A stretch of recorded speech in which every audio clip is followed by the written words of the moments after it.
بسم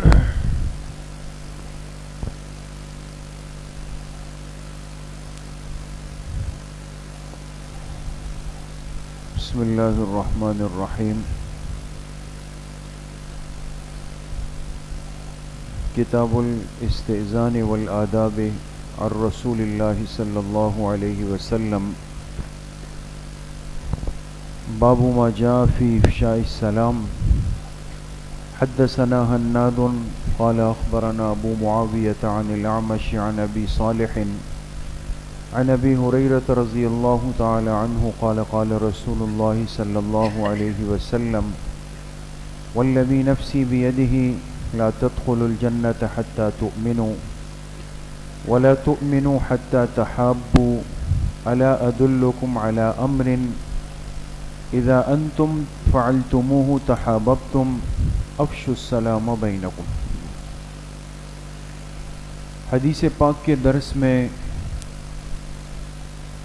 آپ حضرات کے سامنے کتاب العلم یعنی اللہ کے پاک پیغمبر محبوب کائنات جناب رسول اللہ صلی اللہ علیہ وسلم کے قلب اطہر سے اس امت تک پہنچے ہوئے علم نبوت کا تفصیلی بیان گزرا.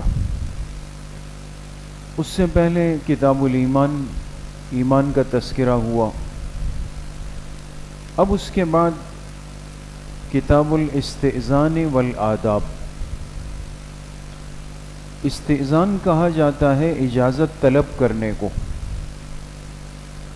اخلاقی زندگی، ایک معاشرتی زندگی، آداب والی زندگی،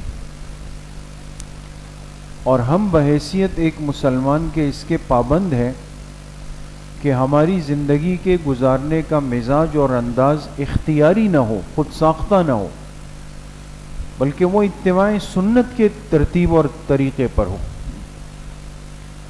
اتنی رہنمائی اس مبارک دین نے کی کہ ہمیں یہ اخلاق بھی سکھائے کہ اگر ایک بندہ کسی کے پاس ملاقات کے لیے جائے، ایک بندہ کسی مجلس میں جائے، ایک بندہ کسی کے گھر جائے،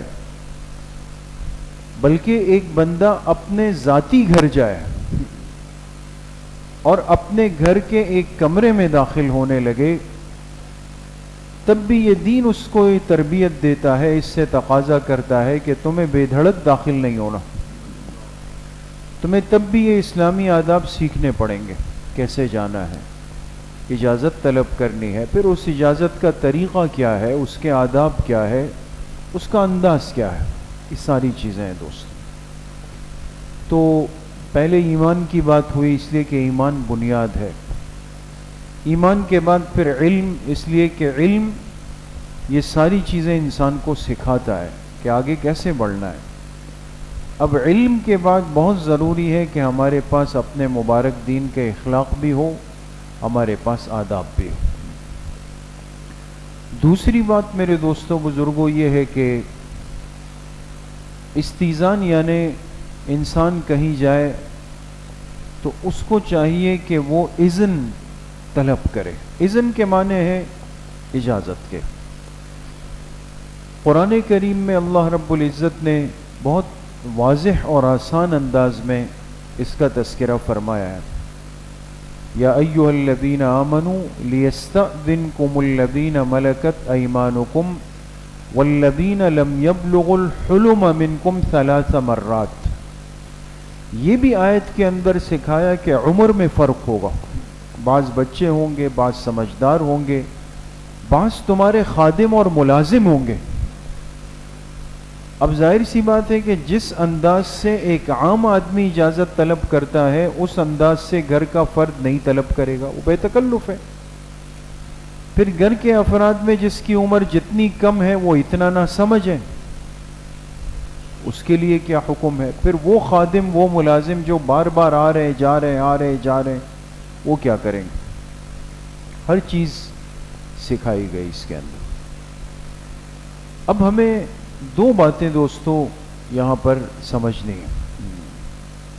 ایک بات تو آپ علیہ السلام نے جو اجازت کا طریقہ سکھایا وہ یہ فرمایا گیا کہ جب بندہ کسی کے ہاں جائے ملاقات کے لیے تو بلا اجازت داخل نہ ہو، بے دھڑک بے جھجک داخل نہ ہو، بلکہ اس کو چاہیے کہ پہلے ایک مرتبہ سلام کر لے۔ کیا کر لے؟ سلام کر لے۔ گھر کے دروازے کے باہر کھڑا ہے، کمرے کے باہر کھڑا ہے، تو باہر سے کہہ دے السلام علیکم ورحمۃ اللہ وبرکاتہ ایک مرتبہ۔ اگر اندر سے جواب آیا اور پوچھا گیا کہ جی کون، تو اب کیا کرنا ہے؟ اب اپنا ایک مناسب تعارف کروانا ہے۔ بات سمجھیں؟ اگر جواب نہیں آیا تو دوسری مرتبہ پھر سلام کریں، انتظار کریں۔ اگر اندر سے تعارف پوچھا گیا، اپنا مناسب تعارف کروائیں۔ نہیں آیا جواب تو تیسری مرتبہ پھر سلام کرے۔ اگر اندر سے جواب آیا، تعارف پوچھا گیا، تو اپنا مناسب تعارف کروائیں، پھر چلے جائیں۔ لیکن اگر 3 مرتبہ کے بعد بھی جواب نہیں آیا، اب شریعت حکم دیتی ہے کہ بندہ انتظار نہیں کرے، وہاں بیٹھے نہیں، اپنی طرف سے کوئی رائے قائم نہ کرے، دروازہ کھول کے جھانکنے کی کوشش نہیں کرے گا، بلکہ وہ وہاں سے واپس ہو جائے۔ اس لیے کہ 3 مرتبہ کا مطلب یہ کہ یہ ان بات کی علامات ہے کہ یا تو اندر افراد موجود نہیں ہیں، یا یہ ہے کہ وہ آرام کے شدید تقاضے میں ہے، یا یہ ایسے عمل میں مصروف ہے کہ جس کی وجہ سے وہ توجہ ہی نہیں دے پا رہے آپ کی طرف۔ تینوں صورتوں میں ہمیں حکم یہ ہے کہ ہم ان کو مزید کسی کلفت میں، تکلیف میں، پریشانی میں نہیں ڈالیں۔ آپ علیہ الصلوۃ والسلام تشریف فرما تھے، عرب میں قبیلہ تھا بنو عامر، یہ ذرا سادہ لوگ تھے۔ ان کا ایک فرد آیا اور اس نے باہر کھڑے ہو کر کے باہر سے کہا اَأَلِجُ، اَأَلِجُ، اَأَلِجُ کا مطلب ہے کیا میں اندر آ جاؤں؟ آپ علیہ الصلوۃ والسلام کے ساتھ ایک صحابی بیٹھے ہوئے تھے۔ آپ نے فرمایا اس آنے والے کو اجازت کے آداب کا علم نہیں، لہٰذا آپ باہر جائیں اور ان کو پہلے طریقہ سکھائیں کہ یہ پہلے سلام کریں اور پھر اپنا نام ذکر کر دیں۔ دیکھیں تربیت ہے۔ اب اگر میں اپنے دل میں بات دبا دوں اور آنے والے کے ساتھ ملاقات کر لوں، لیکن دل کے جذبات اندر خراب ہے کہ آنے والے میں تمیز نہیں، آداب نہیں، اس کی تربیت نہیں، کتنی بری بات ہے۔ ایک مسلمان سے ملاقات بھی ہے اور دل کے اندر حسد اور غصے کے جذبات بھی ہیں۔ تو آپ علیہ الصلوۃ والسلام نے تربیت فرمائی کہ یہ ساری چیزیں اس کو پہلے سے سکھا دی جائے۔ اسی طریقے سے ایک شخص آیا، آپ علیہ الصلوۃ والسلام کو باہر سے سلام کیا۔ دیکھیں یہاں تک کا ادب تو ان کو پتہ تھا، لیکن آپ علیہ السلام نے جب اندر سے فرمایا من، تو کہا انا۔ آپ نے فرمایا انا انا۔ آپ نے پوچھا کون؟ تو انہوں نے کہا میں۔ اب یہ ہم بھی بعض دفعہ یہ کرتے ہیں نا کہ ہم اتنے مشہور آدمی ہیں کہ میری آواز جائے اور حضرت والا تو معروف ہے، اس کے ذہن پہ بوجھ ڈال دیا کہ بھئی آپ میری آواز پہچانے۔ ابھی یہ نہیں، یہ آداب المعاشرت کی کمزوری ہے دوست۔ تو انہوں نے جب باہر سے کہا کہ انا، آپ نے فرمایا انا انا، یہ میں کیا ہوتا ہے؟ میں کیا ہوتا ہے؟ اپنا نام بتائیں کہ آپ کون ہیں، کس قوم سے آپ تشریف لائے ہیں، اس کی وضاحت فرما دیں۔ تو ایک تو میرے دوستوں بزرگوں یہ بات صاف ہو گئی کہ کہیں بھی انسان جائے تو اجازت لینے کے لیے پہلے کیا کرے گا؟ سلام کرے گا، اور یہ سلام کا عمل کتنی مرتبہ ہوگا؟ 3 مرتبہ ہوگا۔ اور سلام کے بعد اپنا تعارف مناسب انداز میں فقہا نے لکھا، اس لیے کہ اب ظاہر سی بات ہے کہ میں باہر سے کہوں کون؟ آپ کہیں عبداللہ، اب وہ بیچارہ دماغ گما رہا ہے کہ بھئی 2 عبداللہ مسجد میں ہیں، 2 میرے ساتھ جماعت میں گئے تھے، ایک بلڈنگ میں رہتا ہے، 4 ساتھی مارکیٹ والے ہیں، اب 11-12 عبداللہ میں اس کو گما دیا۔ یہ غلط ہے۔ تو اسی لیے اگر انسان کا کوئی خاندانی تعلق ہے اس کو ذکر کر دیں. وہ یہاں کوئی ممنوع نہیں. آپ بتا دیں کہ جی فلاں والا یا فلاں کاروبار کی شہرت ہے اس کو ذکر کر دیں, مسجد کی نسبت ہے اس کو ذکر کر دیں, رشتہ دار ہے اس کو ذکر کر دیں, تاکہ اس کے ذہن کا بوجھ یہاں پر ختم ہو جائے. ایک بات. دوسری بات یہاں پر یہ ہے کہ اگر اپنے گھر میں انسان جاتا ہے تو وہاں بھی حکم دیا گیا کہ بندہ اجازت لے. ایک صحابی آئے آپ علیہ الصلوۃ والسلام کی خدمت میں اور آپ سے عرض کیا کہ میں اپنے گھر جاتا ہوں تو میں اور میری والدہ ہم 2 بندے اکیلے, تو کیا مجھے اجازت لینی پڑے گی؟ آپ نے فرمایا جی. انہوں نے پھر عرض کیا کہ میری والدہ کے لیے میں بیٹا بھی ہوں خادم بھی ہوں, یعنی اشارہ تھا اس بات کی طرف کہ میرے سوا کوئی ان کے ہاں داخل ہی نہیں ہو سکتا, خدمت کے لیے تو میں ہی ہوتا ہوں. تو آپ نے فرمایا پھر بھی اگر ان کا دروازہ بند ہوگا تو تمہیں پھر بھی اجازت لینی پڑے گی.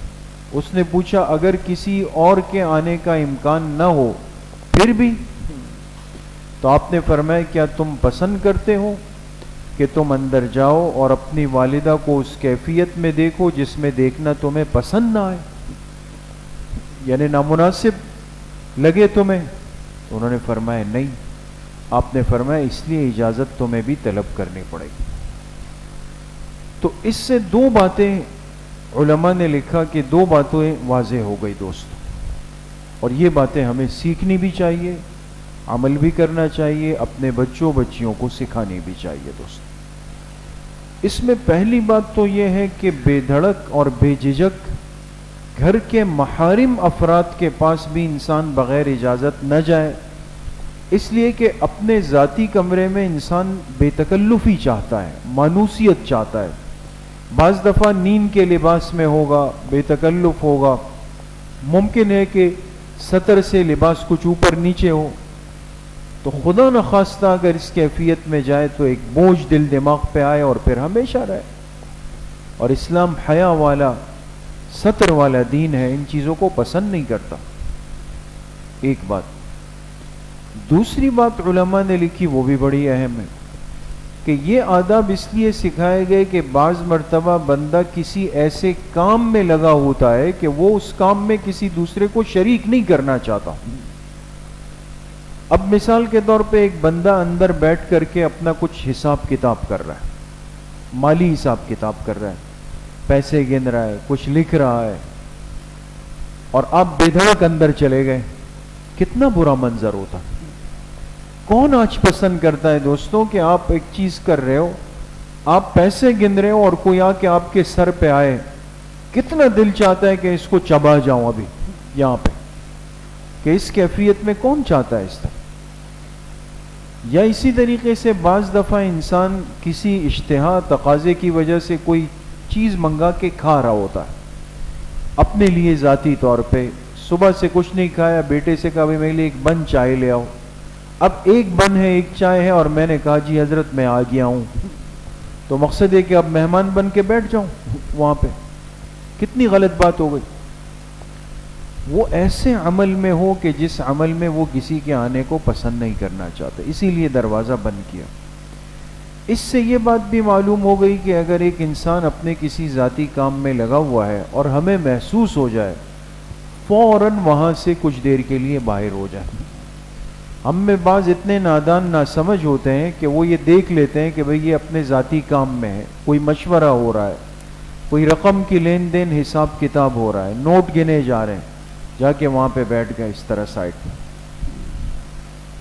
ناپسندیدہ ہے, منع ہے, آداب المعاشرت کے خلاف ہے, ناپسندیدہ ہے, منع کیا گیا. انسان اس طرح کبھی نہیں کرنا چاہیے انسان, اور اس حد تک انسان کو جانا بھی نہیں چاہیے جہاں پہ انسان اپنے یہ ذاتی کام کرتا ہے.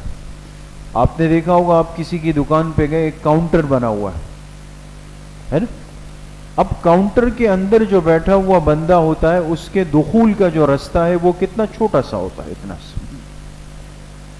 اب یہ رستہ مختصر رکھنے کی وجہ یہ ہے نا کہ ہر بندہ نہیں آئے، ہر بندہ جھانکے نہیں، اس کے باوجود بھی ہم شوق میں چلے جاتے ہیں، یہاں گھوم رہے ہیں، وہاں گھوم رہے ہیں، یہ دیکھ رہے ہیں، وہ دیکھ رہے ہیں، دراز کھول رہے ہیں، رجسٹر کھول رہے ہیں، کھاتے کھول رہے ہیں۔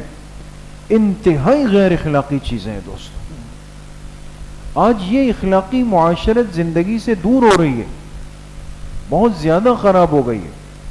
کسی کی چیز کو پڑھنا، اس کو دیکھنا، اس کا معائنہ کرنا، یہ سب چیزیں آداب کے خلاف کہی گئی ہے دوست، ہم اس میں احتیاط کرتے نہیں۔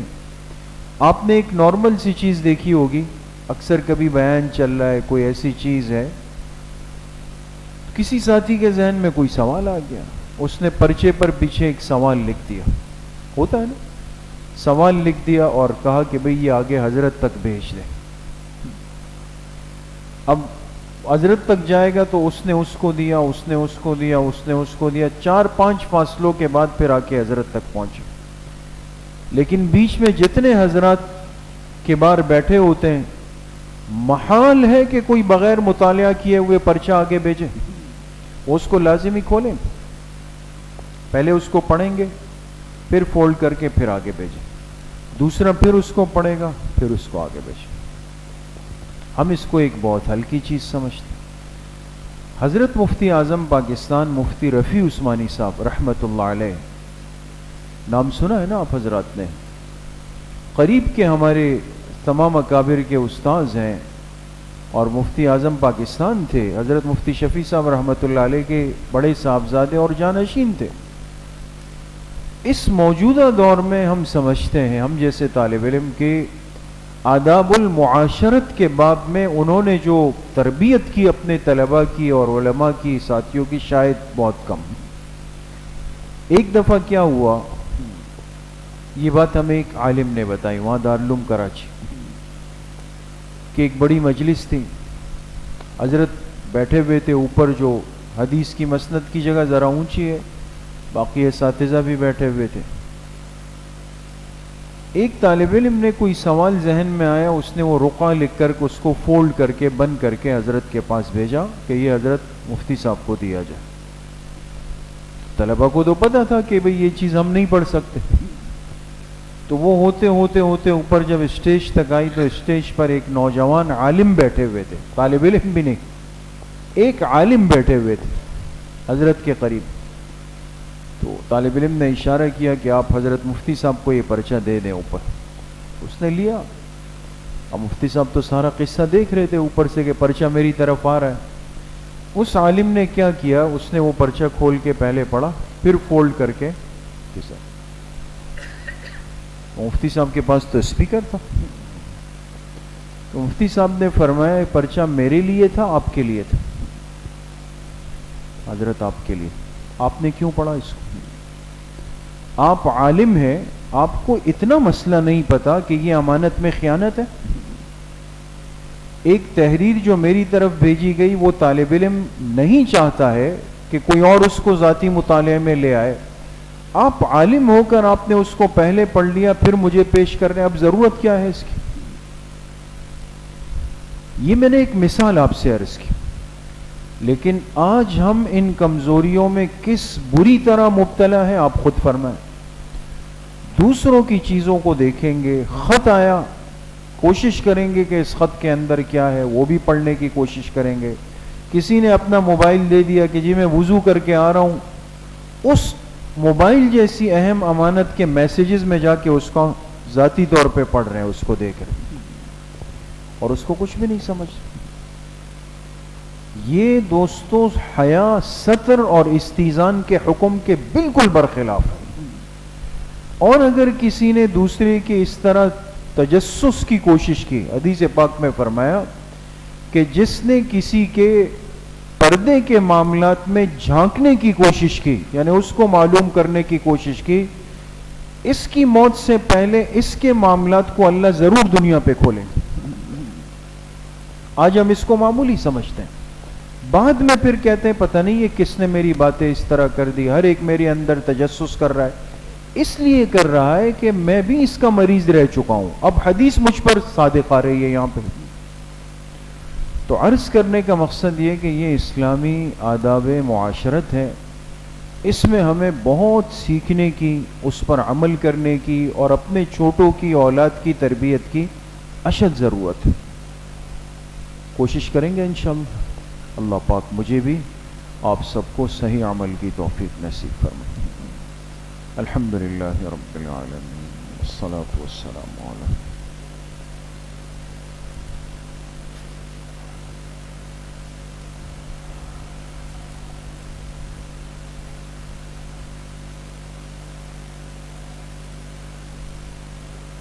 وصلی اللہ وسلم علی نبینا محمد وآلہ واصحابہ اجمعین۔